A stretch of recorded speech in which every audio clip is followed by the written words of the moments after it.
ଆପଣ ବୀରବଲ୍ଲଭଙ୍କ କଥା ଶୁଣିଥିବେ।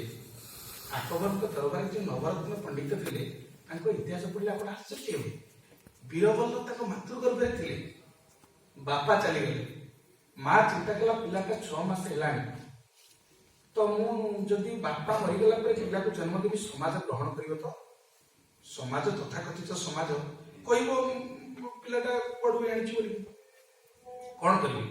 ବଡ ବଡ ଉପଦେଷ୍ଟା ମାନଙ୍କ ସହିତ ପରାମର୍ଶ କଲେ, ପଣ୍ଡିତ ମାନଙ୍କ ସହିତ ପରାମର୍ଶ କଲେ ଯେ ପିଲାଟା 6 ମାସ ଆପଣ ମେଡିକାଲ ସାଇନ୍ସ ଦେଖନ୍ତୁ, ଆମର ତ ଏତେ ବଡ ବିରାଟ ମେଡିକାଲ ହବ, ମେଡିକାଲ ସାଇନ୍ସରେ ଆମ ଆଧ୍ୟାତ୍ମିକ ବିଜ୍ଞାନରେ ଯାହା ଅଛି ମେଡିକାଲରେ ସେଇଆ। The science and religion, they are not two things. The science without religion is blind. The religion without science is lame. Einstein କହୁଛନ୍ତି। ତେଣୁ ଆମର ସନ୍ଥ ମହାପୁରୁଷ ମାନେ କହୁଛନ୍ତି ମାତୃଗର୍ଭରେ ପିଲାର ପ୍ରବେଶଟା କୋଉ ମାସରେ କଣ କଣ ହୁଏ। ପ୍ରଥମ ମାସେ ତୁଜେ ହେଲୁ ଧବଳ ବର୍ଣ୍ଣ, ଦ୍ୱିତୀୟ ମାସରେ ଯେତେ ଜଳେ ଦେଶ ନିମ୍ନ, ତୃତୀୟ ଅସ୍ଥି ଖଞ୍ଜା ତୋହରି, ବଡ ମାୟା ବି ଜୀବନ ନୁହେଁ ଖାଏ। ଏ ଗୋଟେ ଭଜନ ଆମର ଅଛି। ତ ଆପଣ ମେଡିକାଲ ସାଇନ୍ସ ଦେଖନ୍ତୁ, ମତ୍ସ୍ୟ କଚ୍ଛପ ବରାହ ନୃସିଂହ ବାମନ ପରଶୁରାମ ରାମ ଏ ସବୁ ଅବତାର ଆମେ ହିଁ ହଉଛେ। ଆମେ ମାତୃଗର୍ଭରେ 5 ଅବତାର ହେଇଥିଲେ। ପ୍ରଥମ ମାସେ ତୁଜେ ହେଲୁ ଧବଳ ବର୍ଣ୍ଣ, ଦ୍ୱିତୀୟ ମାସରେ ଯେତେ ଜଳେ ଦେଶ ନିମ୍ନ, ତୃତୀୟ ଅସ୍ଥି ଖଞ୍ଜା ତୋହରି। ଏ ଯୋଉ କଥା ରହିଛି ଇଏ ମାତୃଗର୍ଭରେ ଆମେ ବର୍ତ୍ତଳାକାର ହେଲେ, କଚ୍ଛପ ଅବତାର ହେଲେ, 4ଟା ହାତରୁ ଡାଳ ମିଳିଲେ, ସବୁ ହେଇକରି ଶେଷରେ ଯେତେବେଳେ ବାମନ ହେଇ ଜନ୍ମ ହେଲେ, ଛୋଟିଆ ପିଲା ବାମନ ଏଇଠି ବାଡି ଧରିକି ଚାଲିଲେ, ଖାଞ୍ଚକୁ ଧରି ଚାଲିଲେ, ମାଆକୁ ଧରିକି ଚାଲିଲେ। ଏ ମଣିଷର ସବୁ 10 ଅବତାର କଥା ଆରି ଭିତରେ ହେଇଛି। ତେଣୁ ଇଏ ଯେତେବେଳେ ପଣ୍ଡିତ ମାନଙ୍କ ସାଙ୍ଗରେ ପରାମର୍ଶ କଲେ ମୁଁ କଣ କରିବି, ପଣ୍ଡିତ ମାନେ କହିଲେ ଦେଖ ନା ତୋ ହାତରେ ଅଛି, ତୁ ଚାହିଁଲେ ଆକୁ ମହାମାନବ ମଣିଷ କରିବୁ। ଯେମିତି ନିରାକାର ଭାଇ କହୁଥିଲେ, ମଣିଷ ଅତି ମଣିଷ ବା ମହାପୁରୁଷ ସମସ୍ତେ ହେଇପାରିବେନି। ଶୈଳେ ଶୈଳେ ନ ମାଣିକଂ ମୂର୍ତ୍ତିକଂ ନ ଗଜେ ଗଜେ, ସାଧବ ନାହିଁ ସର୍ବତ୍ର ଚନ୍ଦନ ବନେ ବନେ। ଯେତେ ଗୁଡ଼ିଏ ଶିଳା, ସବୁ ଶିଳାରେ ମାଣିକ ନଥାଏ। ଶୈଳେ ଶୈଳେ ନ ମାଣିକଂ ମୂର୍ତ୍ତିକଂ ନ ଗଜେ ଗଜେ, ସବୁ ଗଜର ମୁଣ୍ଡରେ ମୂର୍ତ୍ତି ନଥାଏ। କାରଣ ଆପଣ ଜାଣିଥିବେ ଆମ ଜଗନ୍ନାଥ ମହାପ୍ରଭୁଙ୍କର ଗଜମୁଦି ପନ ଖାଆନ୍ତି। କାହିଁକି? ବହୁତ ଦିନ ତଳେ ଜଣେ ବଡ ସେଠ ଆସିଥିଲେ। ସେ ଦେଖିଲେ ଜଗନ୍ନାଥଙ୍କର ସବୁ ଅନ୍ନ ଡାଲି ବେସର ମହୁର କେତେ ପ୍ରକାର ଭୋଗ, 56 ଭୋଗ, ମାଲୁବାରୀ ସାଇଣ୍ଡୁଳି କେଳି କାନ୍ତି କ୍ଷୀରି ଖଜା କ୍ଷୀରି କୁରୁମା ଗଇଠା ଜିଲାପି ଲେମ୍ବା ବଲ୍ଲଭ ଏତେ ପ୍ରକାର ଭୋଗ ଦେଖିକିରି କହିଲେ କେତେ ଟଙ୍କାର ଭୋଗ ଲାଗୁଛି? ନା ପାଖାପାଖି 1 ଲକ୍ଷ ଟଙ୍କାର ଭୋଗ ଲାଗେ। ନା ମୋ ଇଚ୍ଛା 10 ଲକ୍ଷ ଟଙ୍କାର କାଲି ଭୋଗ ଦେବି ଜଗନ୍ନାଥଙ୍କୁ। ଯୋଉମାନେ ତିଆରି କଲା ବାଲା ତାକୁ ସୁପକାର କୁହନ୍ତି, ଯୋଉମାନେ ମହାପ୍ରଭୁଙ୍କର ରୋଷେଇ କରନ୍ତି, ପ୍ରସ୍ତୁତି କରନ୍ତି, ସୁଆର ମହାସୁଆର, ସେମାନେ ଚିନ୍ତାରେ ପଡିଗଲେ 10 ଲକ୍ଷ ଟଙ୍କା ଆମେ କେମିତି ପ୍ରସ୍ତୁତି କରିବୁ? ହେ ପ୍ରଭୁ ଆପଣଙ୍କୁ କିଛି ଗୋଟେ ଆମକୁ ବୁଦ୍ଧି ଦିଅନ୍ତୁ। ଯାଇ ବଡ ପଣ୍ଡାଙ୍କୁ ଜଣେଇଲେ, ସେ ମହାପ୍ରଭୁଙ୍କୁ ଜଣେଇଲେ। ମହାପ୍ରଭୁ ତାଙ୍କୁ ସ୍ୱପ୍ନାଦେଶରେ କହିଲେ ଯେ ସେଠି ଯିଏ ଏତେ ଛାତି ଫୁଲେଇକି ଯାଉଛନ୍ତି ମୁଁ କରିବି ବୋଲି, ତାଙ୍କୁ ଖାଲି ଏତିକି କୁହନ୍ତୁ ଯେ ସେ ଖଣ୍ଡେ ପାନ ଦିଅନ୍ତୁ। ପାନ ଖଣ୍ଡେ। ଆପଣ ତ ଏ ପୁରୁଣା କଥା, ଏବେ କଥା ଅମ୍ବାନୀ ଆସିଥିଲେ ଜଗନ୍ନାଥ ମନ୍ଦିରକୁ 2 ବର୍ଷ ଭିତରେ। ମନ୍ଦିର ଭିତରୁ ତାଙ୍କ ବଡିଗାର୍ଡ ସହକାରେ ସବୁ ଗଲେ, ତାଙ୍କର ପୂଜା ପଣ୍ଡା ଅଛି, ମନ୍ଦିର ଭିତରୁ ଗଲେ।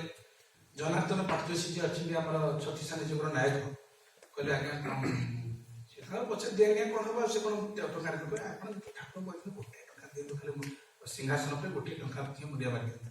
ଇଏ ବଡ ବର୍ତ୍ତମାନେ କୋଟିପତିଙ୍କ ଭିତରେ ଶେଷରେ ପହଞ୍ଚନ୍ତି। ସିଏ ପଛେ ପଇସା କରୁଛନ୍ତି, ସିଏ ତାଙ୍କ ପଇସା କରୁଛନ୍ତି, ଟଙ୍କାଟେ କାହା ପଛରେ ନାହିଁ। ବୁଝିପାରୁଛନ୍ତି ତ? 1 ଟଙ୍କା ସେ କହିଲେ ଆଜ୍ଞା ଠାକୁରଙ୍କ ସିଂହାସନ ମୁଣ୍ଡିଆ ମାରିବେ, ଖାଲି କଣ କରିବେ 1 ଟଙ୍କା ଦିଅନ୍ତୁ, ପଛରେ ସେ ଚେକ୍ ଯାହା ଦେବେ ଦେବେ। ସେ ତାଙ୍କ ସାଙ୍ଗରେ 10 ଜଣ ଅଫିସର ଅଛନ୍ତି, ସମସ୍ତେ ପକେଟରେ ଆପଣଙ୍କୁ, କାହା ପାଖରେ 1 ଟଙ୍କା ନାହିଁ। ମନ ଭିତରେ ଆମ ବିଶ୍ୱର ବର୍ତ୍ତମାନ ଅଦ୍ୱିତୀୟ ଧନୀ ସେ ଜଗନ୍ନାଥଙ୍କ ପାଖରେ 1 ଟଙ୍କା ଦେବାର ସାମର୍ଥ୍ୟ ତାଙ୍କର ହେଇପାରିଲା ନାହିଁ। ମନ୍ଦିରରୁ ଫେରିକି ଆସିଲେ, ପଛରେ ସେ ଦେଲେ।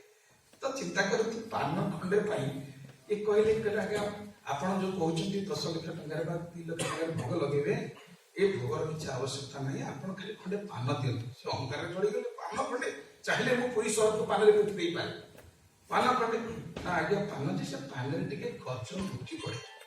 ସେଇଟା କଣ ନା ସବୁ ଗଜକୁ ମୁଣ୍ଡରେ ମୂର୍ତ୍ତି ନଥାଏ। କେତେଟା ଗଜକୁ 100, 500, 1000 ଆଣିଲା ପରେ ମାରିଲା ପରେ ଗୋଟେ ଗଛକୁ ମୁଣ୍ଡରେ ମୂର୍ତ୍ତି ଥିବ, ସେ ମୂର୍ତ୍ତିକି ଆଣିକି ଜଳା ହବ, ଭସ୍ମ ହବ, ତା ଚୂନ ହବ, ସେ ଚୂନ ବାଜିଲେ ଜଗନ୍ନାଥ ପାନ ଖାଆନ୍ତି। ହାତୀ ଆମ ପୁରୁଣା ପ୍ରବାଦ ଅଛି, ହାତୀ ମଲେ ଲକ୍ଷେ ବଞ୍ଚିଲେ ଲୋକେ, କେତେ ହାତୀକୁ ମାରିଲେ ଇଏ ପାନ ଦେବେ?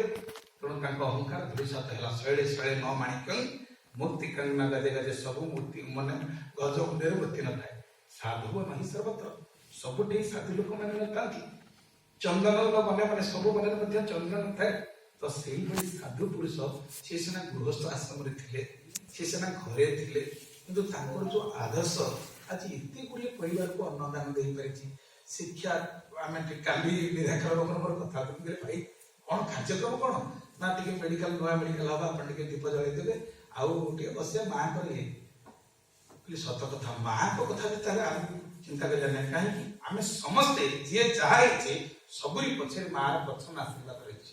ଆପଣ ଦେଖନ୍ତୁ ଦେବତା ମାନଙ୍କର ମନ୍ତ୍ରିମଣ୍ଡଳ ସବୁଠାରୁ ଗୁରୁତ୍ୱପୂର୍ଣ୍ଣ ମନ୍ତ୍ରିମଣ୍ଡଳ ହଉଛି କଣ?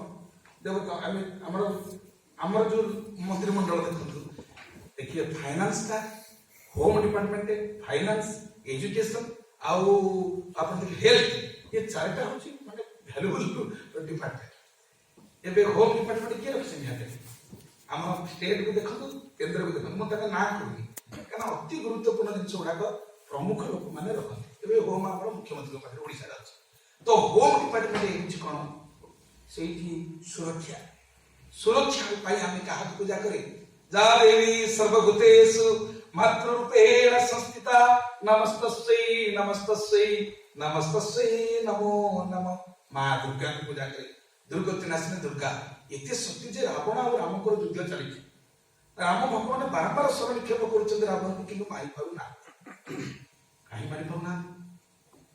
ଭଗବାନ ରାମ ଚିନ୍ତା କଲେ ମୁଁ କାହିଁକି ମାରି ପାରୁନି? ପଚାରିଲେ ବିଭୀଷଣକୁ, ଜାମ୍ବବାନଙ୍କୁ ଯେ ରାବଣକୁ ନ ମାରି ପାରିବାର କାରଣ କଣ? ବିଭୀଷଣ କହିଲା ପ୍ରଭୁ ଆପଣ ସିନା ଆପଣଙ୍କ ସ୍ତ୍ରୀ ସୀତାଙ୍କୁ କେବଳ ସ୍ତ୍ରୀ ବୋଲି ଭାବୁଛନ୍ତି, କିନ୍ତୁ ରାବଣ ପରା ତାଙ୍କୁ ମା ବୋଲି ହୃଦୟରେ ଧାରଣ କରିଛି। ମାତୃଶକ୍ତି ବଳରେ ସେ ଏତେ ଶକ୍ତିବାନ ହେଇଛି ଯେ ସେ ତେଣୁ ଆପଣ ମାରିଲେ ମଧ୍ୟ ତାକୁ ମାରିପାରିବେନି, କିନ୍ତୁ ତା ହୃଦୟରେ ମା ଜାନକୀ ଅଛନ୍ତି। ନା ତାହେଲେ ମତେ କଣ କରିବାକୁ ପଡିବ? ନା ଆପଣ ଏ ଶରତ ଋତୁ ଶାରଦୀୟ ଦୁର୍ଗା ପୂଜା କରନ୍ତୁ। ଆପଣ ଜାନକୀକି ଦୁର୍ଗା ରୂପରେ ପୂଜା କରନ୍ତୁ। ଯଦି ମାତୃଶକ୍ତି ତା ଭକ୍ତି ଠାରୁ ଆପଣଙ୍କ ଭକ୍ତି ବଢିଯିବ, ମା ତାକୁ ଛାଡିକି ଆପଣଙ୍କ ଘରୁ ପଳେଇଲେ ଆପଣ ସପ୍ଲେସରେ ତାକୁ ମାରିଦେବେ। ଇଏ କେବଳ ଭାବିଥିଲେ ମୋ ସ୍ତ୍ରୀଟା ମୋର ସ୍ତ୍ରୀ ବୋଲି। ଯେତେବେଳେ ସ୍ତ୍ରୀଟାକୁ ଯାହା ଦେବି ସର୍ବଭୂତେଷୁ ମାତୃରୂପେଣ ସଂସ୍ଥିତା ମନ୍ତ୍ର ପଢିଛନ୍ତି, ଜାନକୀ ତାଙ୍କ ଭକ୍ତି ଠାରୁ ରାମ ଭକ୍ତି ଅଧିକ ହେବାରୁ ରାମ ହୃଦୟରେ ନିବାସ କଲେ, ଯାହାଫଳରେ ରାବଣକୁ ବଦ୍ଧ କରିବାକୁ ସହଜ ହେଲା।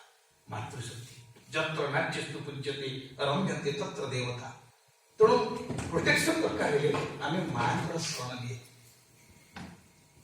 ଫାଇନାନ୍ସ ଏବେ ମାର୍ଗଶିର ମାସ ଚାଲିଛି, ମହାପ୍ରଭୁ ଜଗନ୍ନାଥଙ୍କର